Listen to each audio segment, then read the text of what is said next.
we can do the fun bits. Okay, so firstly, thank you to the four of you for being a part of our inaugural panel show. This idea actually started with our CEO David having a chat to James, and James is talking about the interesting market that we're in today, and all the agents that we've been speaking to over the last few weeks is that obviously this is new territory. We've never been in this environment before. Everyone's a bit unsure, a bit scared, and we thought, let's actually put together experts in this field.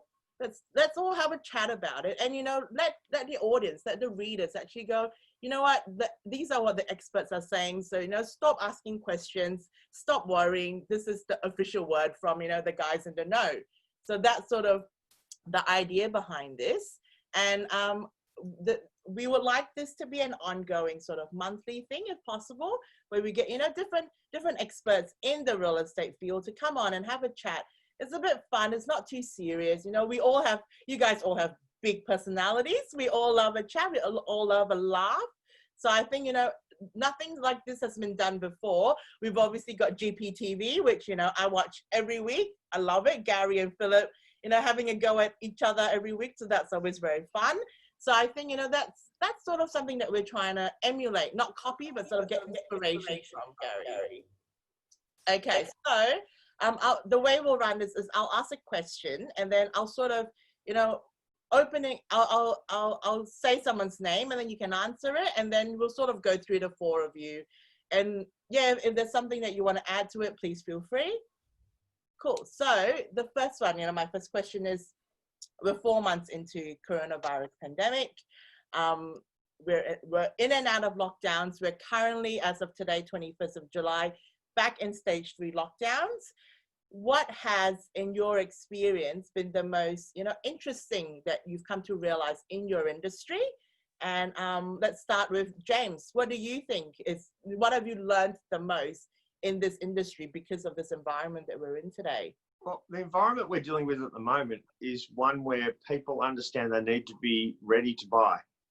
We're dealing with a lot of people who are pre-approved, but we just don't have enough to sell.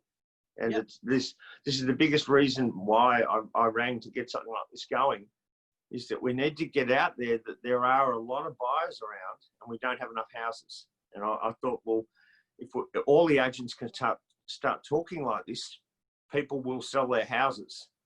So we put an apartment or townhouse in Glen Huntly Road in Elwood on the market on Thursday. Yep. 62 registrations. Wow. 62. So, these are people who are looking. Most of them are pre-approved. Most of them are ready to buy. And the public have become very well educated in what they have to do to actually come through houses. So, this is our problem. I've only got one townhouse in Glen Huntly Road in Elwood. And Gary, so you're obviously in the Caulfield area and a little bit beyond. Is this the same problem we're facing in Caulfield as well? Yeah, look, I think it's a problem. I think it's a problem everywhere. There's the stock levels. I mean, we've had this for a while. I'd like to think it's only Corona affected, but I think the whole industry has struggled with volume over the last couple of years compared to the numbers that we're a little bit spoilt with through 2016 and 17, when things were really very high, but in terms of volume and price. But look, I guess just to answer your question in terms of the real estate industry, I think we've been very resilient. I think agents and certainly everyone here and the best operators, we're very resilient. We're very adaptable, and we've had a lot of changes and a lot of requirements to change. And I think as an industry, even though we were shocked like everybody else, I think we've really stood up well, been very resilient and been very, very adaptable to what's required. And people that have been around a long time know what's required and can move to just about any circumstance. And I think the industry's done that really well. Wonderful. Now, Torsten, you're obviously a bit of an expert down the Bayside area. What's happening? Are people holding on? Are people not willing to move? Are people not selling? What's happening down the Bayside? Our observation is that the start of the late February, that early March, there was that resistance to going to market because there was the unknown. Mm-hmm. With the the industry showed its resilience and flexibility and adaptability with the way that we were able to incorporate quickly to the guidelines that the government put out. And so one-on-one inspections became the new and the norm. And through that, we had a really active listing month in May as a result of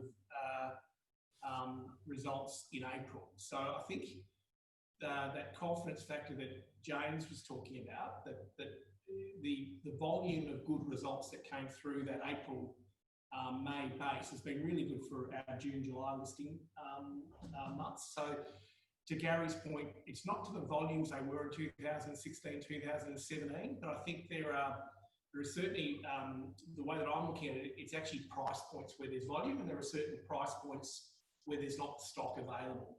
Yep.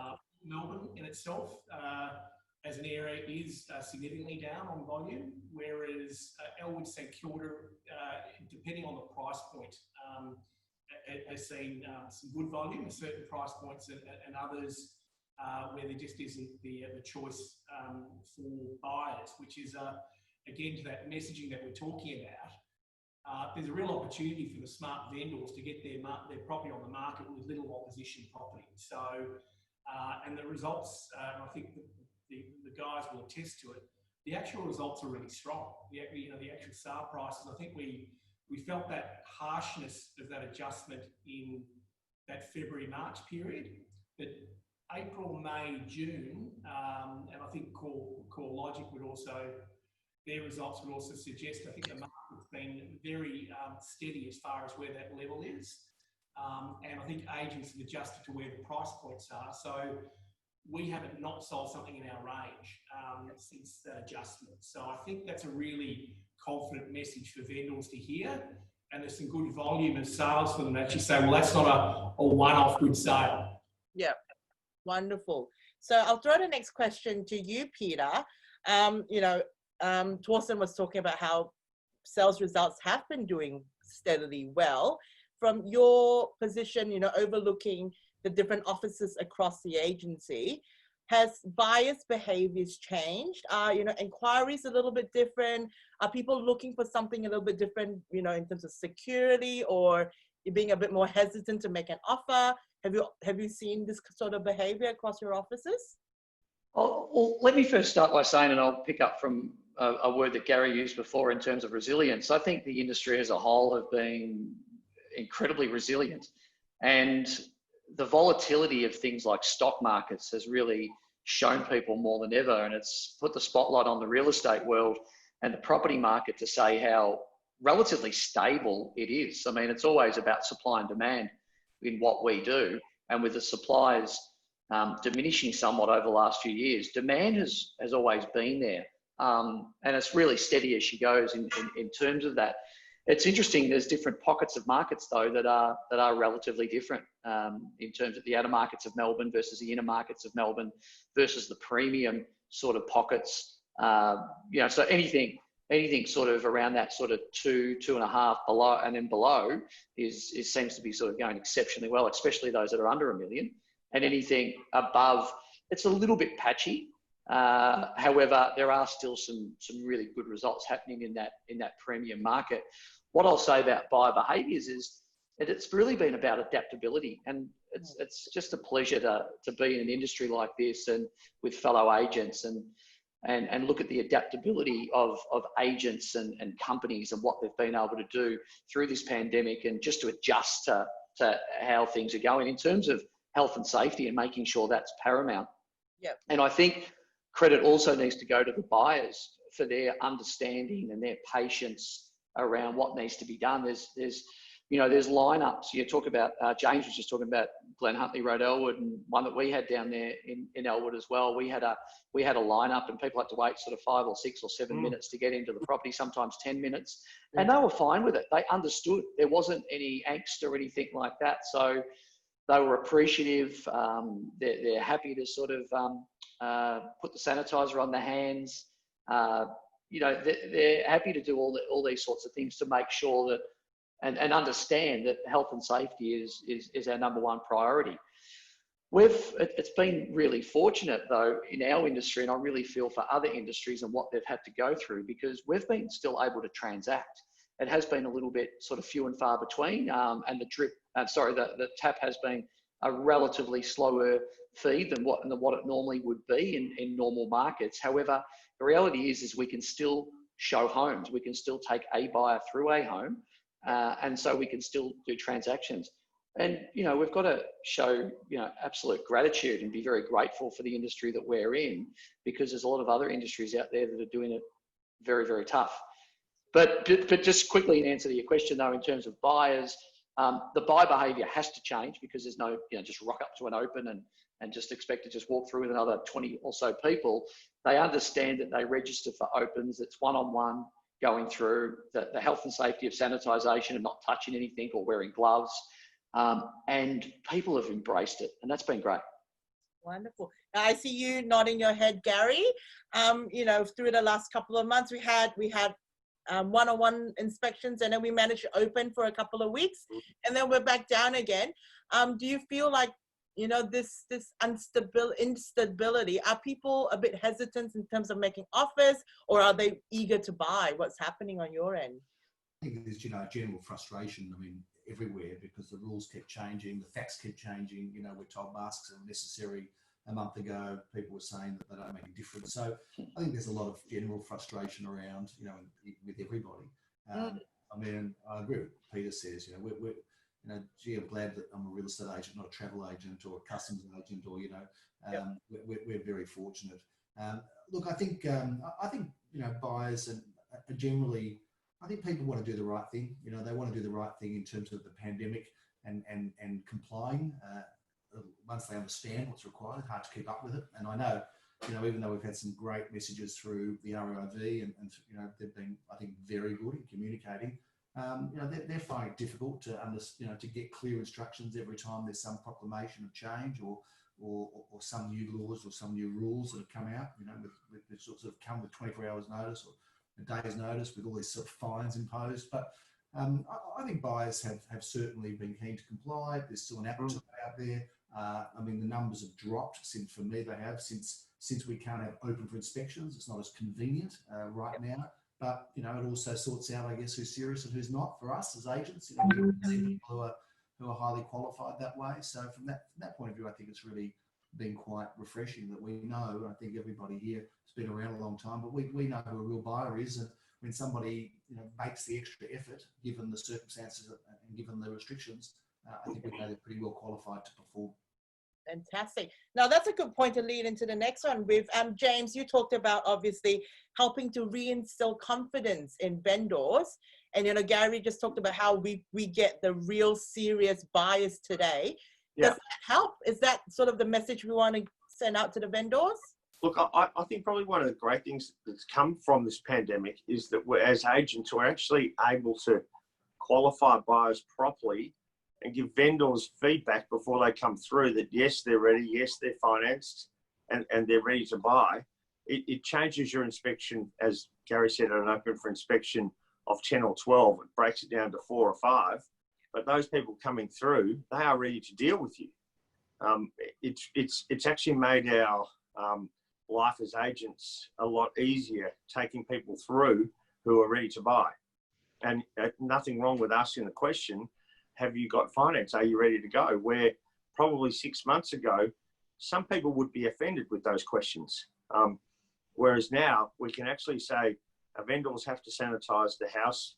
There's a couple of questions we have to ask you before you come through. Can I ask if you're pre-approved? Are you ready to buy? And what settlement are you chasing? It changes the complete environment. So it's actually making our one-on-one inspections a lot better. Wonderful. Now, Torsten, over to you. Peter talked about, certain markets performing really well, below the 2.5, doing exceptionally well, and the prestige markets sort of a little bit on a standstill. From your experience down the Bay side, with the Brighton, prestige homes, but you also get the lower, the 2 millions and below. Is that the sort of behavior you're getting down your end as well? I think we're certainly finding there's a great volume of buyers between that $2 to $3 million mark. The results from Elwood, Brighton, through to Sandringham are really been excellent. That $4 to $5 million market again seems to be quite a bit of depth in that. Certainly where we've felt the biggest sort of softening it has been sort of in that sort of $3 to $4 million mark. That price point there has been a little bit mixed depending on which suburb it is, and that's the interesting thing with the pandemic. The buyer, to what James was saying, the one-on-one appointments are actually allowing us to ask a lot more questions of the buyers, and what we're finding is they're not law to one suburb anymore. They're actually looking at what's within 2 or 3 suburbs, and so and they're looking where value is. But what the great news is for vendors and buyers is that there seems to be a connection there where both are being fair. The vendors are being realistic, and the buyers are not being, they have every opportunity to be mercenary in their approach. And what we're finding is the dots are connecting in most price points. Fantastic. All right, Gary, next question to you. With a big group of agents under your company banner, what are we doing now with stage 3 lockdown back on again? Digital inspections, are we doing that? How are we showing off our homes now? I think we're all fortunate, in our industry that we can have personal open inspections, and there's a lot of years of experience on the screen here.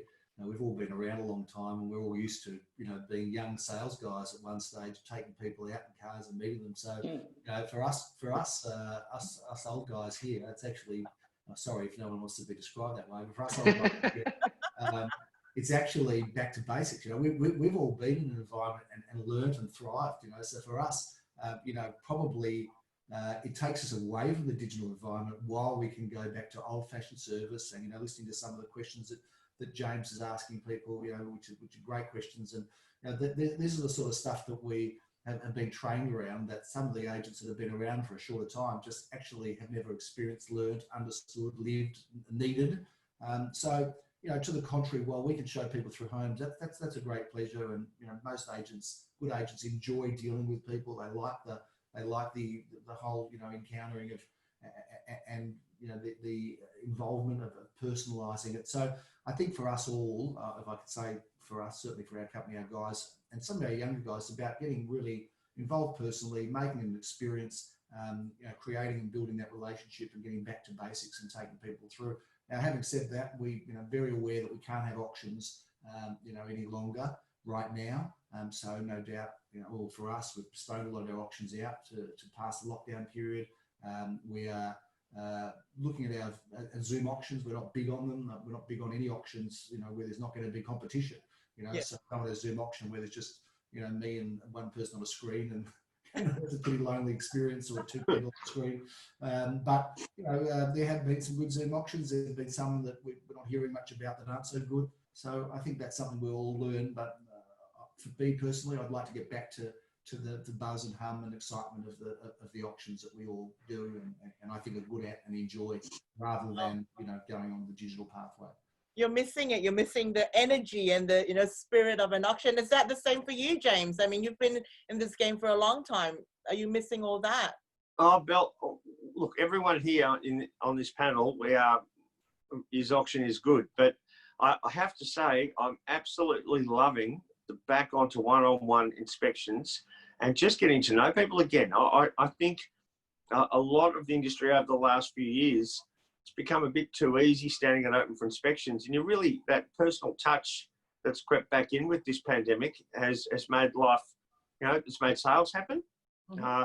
And it's making our lives a lot more reactive to real buyers. We're not having to deal with people who really are just having a wander around on a Saturday afternoon, which it's actually been really good. But as the problem that we have down in Bayside, I don't know if any of you know, but Brighton didn't register a sale last week.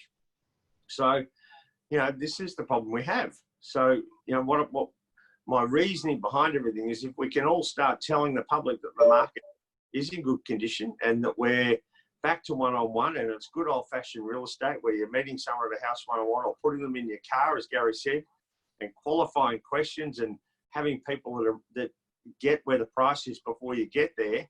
It's actually back to real estate back in the early 1990s where you were allowed to ask those questions and it was expected. So, yeah, I'm enjoying the situation. I'm missing my auctions, Yeah. but I'm enjoying putting sales together, getting back to the old toiling of negotiation.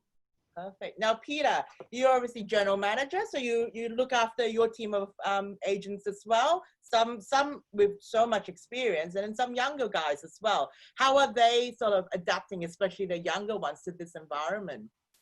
I think the younger ones don't know any better. So Yeah, you're just like, well, this is a normal market. It's the ones that have been in it for a while that it's somewhat harder to sort of to keep them. But look, I think overall, it's full credit to our team and how they've adopted the sort of new processes. As Gary said, I mean, gee, it's we're not rubbing our hands together going, how good's this? However, it is an understanding that it's not forever. So we have to face reality as it is, not as we wish it was. So it is going to be for a period of time, and we are adrenaline junkies by nature in real estate. So we love the auction, we love the open for inspections, and that, you know, the buzz around that, and people just conversations. So it's taken a little bit to adjust to it. But to James's point, and it's a great learning for these younger guys, because I started real estate at 93, and at an open for inspection, I'd be lucky to get one or two groups through. If I had two groups through, I'd be rubbing my hands together thinking this is amazing. There was open after open you did with no one through. So we're not at those times, and we won't be at those times. But it does give you that opportunity to take a breath and understand the process and what we do in real estate, and finesse what we actually do. And so for these newer people, some of them are finding out the hard way. And my big belief is there's far too many people in real estate. I think a lot of people have hitched their carts to real estate because they thought it was an easy ride. They're realizing right now it's a difficult ride, it's a challenging ride. And unless you're in it for the right reasons, you're just not going to make it. So there's a lot for those newer people to learn from those people who have been in the industry a lot longer, because history is repeating itself, and the way we used to do things is typically now the way we're back doing things. And that's with the conversations. And some people can't even have a conversation and don't know what to ask, because they're just used to opening the door and saying, go through, enjoy it. If you like it, put your card in that bucket and we'll give you a call. But now we have to engage them with conversation. So that's been challenging. So it's been certainly things that we're focused on across the whole group in terms of our training. Wonderful. And Torsten, from your group with your agents, has there been, new techniques or new, tools used to help get the sale across the line? Or is it, back to one-on-one chats and getting to know your buyer? Well, I think it's back to the future in a sense, in the fact that it really is the learnings of those that are experienced in the last 20 years of developing real relationships with people, marrying buyers to the right property. One of the things that we've always prided ourselves on as a firm is marrying buyers to the right property. And the boys will attest to, often it's about a journey with that buyer. Often they'll think that they want something, they'll tell us they want something, and you'll find out they went and bought something totally opposite. So it's a matter of getting those conversations to a point where our staff have got that level of trust with the buyer, and then we've also got the budget requirements correct, and then marrying that to the right property. So again, another thing that we've seen in this environment is a lot of off-market sales. So the power of the database has become very important from a listing tool as well, that we're able to present 4 or 5 buyers for a particular property prior to going to the open marketplace. So from our point of view, that's been a new because again, with COVID, vendors were a bit reluctant just to have anyone come through their property. So they wanted very few specific qualified, active buyers to come through first. Yep.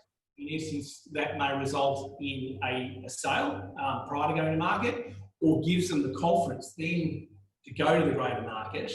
And those are the learnings that the younger sales guys are getting, and that is just the depth of relationship and really understanding, asking the extra questions to understand what buyers want. Again, the experienced agent are going to have an easier conversation because the level of trust that they've got with prospective vendors of getting properties on the market. So that's the difficulty for the younger guys in the industry, that to Peter's point, that where it was just easy because you would have 20 people coming to your open and you would know 30% of those may have a property to sell. And if you did your job, you were in that basket of choice. Whereas now it's about working relationships that you've had for a long time and also being able to demonstrate value. Wonderful. Well, it seems that we're all learning. So I guess to my final question then, Gary, what do we think will happen when all this is over, open inspections are back and auctions are back? What can we expect? Hopefully by spring. Well, Come on, Gary, give us some good news. Yes. I'm very great news for sure. I've got my crystal ball just here on the table. You can't see it. Giving a little rub at the moment. Well, look, I think James opened with a really good message, and that is to sort of try to stimulate and motivate people to get on the market. And it becomes difficult, because when no one's on the market, then no one else wants to be on the market, and this becomes a bit of a kind of a vicious circle. So I think let's presume we're going to have an end of lockdown. But even without that, I think this is right now a very quiet time of year. I mean, it's hard to find a lot of real estate agents this time of year. We're all pretty Melbourne, sort of anchored into Melbourne at the moment. But this is a time of year where agents are usually not here or very few of us. So this is always quiet, and I think we need to just bear that in mind. That this is a traditionally quiet time of year and never one that is brisk for trade, notwithstanding there's some good results still that happen. Look, spring certainly is the traditional busy time. We hope that buyers will get the message that there's going to be stock oncoming, buyers, sellers, and they'll get on the market. We hope sellers will understand there are buyers out there, and people will be much more willing to transact at that traditional time. So we don't know what's going to come. But I think we all have an underlying sense of confidence. I could say, just having had this chat, we all have an underlying sense of confidence that there are people out there that are prepared to transact. They're not prepared to, not pay anything reasonable for a house. People understand that prices we haven't really talked about prices, but I don't feel, and I think everybody here has indicated, there hasn't really been a compromise on price. The prices are holding up, which is probably, I don't know about the rest of us here, but I'm kind of surprised by that. I thought we might by now seen some compromise on price. We haven't, which just shows how robust. I think Peter made the comment before about the stock market and low interest rates. Property still stands tall and above the pack in terms of a place to put your money into, and there's still plenty of money around, and there's still a first home buyers grant, and there's still low interest rates, and if you've got a job and you're still in a relatively stable financial position, you're in a great position to buy, and there's plenty of people out there that want to do that. So I think it's not going to take a lot, to loosen things up, to bring stock out. And certainly we've got an industry ready to serve and get it happening. We just need to get that sort of momentum back of a bit more volume. And I'm going to say it's going to happen in spring. I certainly hope so. I think it might. Yeah. James, to you now, there is a bit of speculation that, once September comes and the JobKeeper job, whatever's all dry up, people are going to need to sell. Is that going to happen, or are people selling? What do you think? Word has it reliably JobKeeper is going to be here till next year. Yeah. I think, look, our market is good. My greatest frustration is getting out there to people amongst all of our agents and just saying to vendors, put your properties on the market. We're seriously outweighed by buyers, and we need products to sell in all price ranges. And that's exactly what's behind all of this. We're back to good old-fashioned service. We're back to qualifying buyers, and we're back to one-on-one inspections. Why wouldn't you put your house on the market in a market like this when people are selling? We just don't have enough to sell, literally. Now, Torsten, come spring, am I going to see boards all down Beach Road? What do you think will happen in spring? We're feeling it is going to be a busy spring. We've got a lot of people that are saying that they are holding till, again, because we're Bayside, so a lot of our properties, particularly those with water views, I don't mind a sea storm, but a lot of people want the sun to be shining when they're selling their properties. So certainly there's a lot of verbal commitment for stock to be coming on in September, October. So we're confident of the volume numbers being pretty good. But certainly, to James's point, there's a lot of opportunity for people to beat that rush. And if I were a vendor, I'd be putting my property on the market right now. Because when you're selling in spring, you're not selling in isolation. Whereas right now, you could quite frankly be the only property in that price point. Yeah. There's a real advantage. Fantastic. Now, finally to you, Peter. Spring predictions, and also are there vendors holding out? Are they holding and waiting for the warmer weather, or should they go now? What do you say? I bet there's vendors at the start of the year that wish they had it got going then as opposed to waiting. My recommendation is to never wait. Look at the bird in the hand and look what's happening right now. And as to Gary and Torsten and James's point, you know, there's been no downside sort of in terms of prices and so forth. They've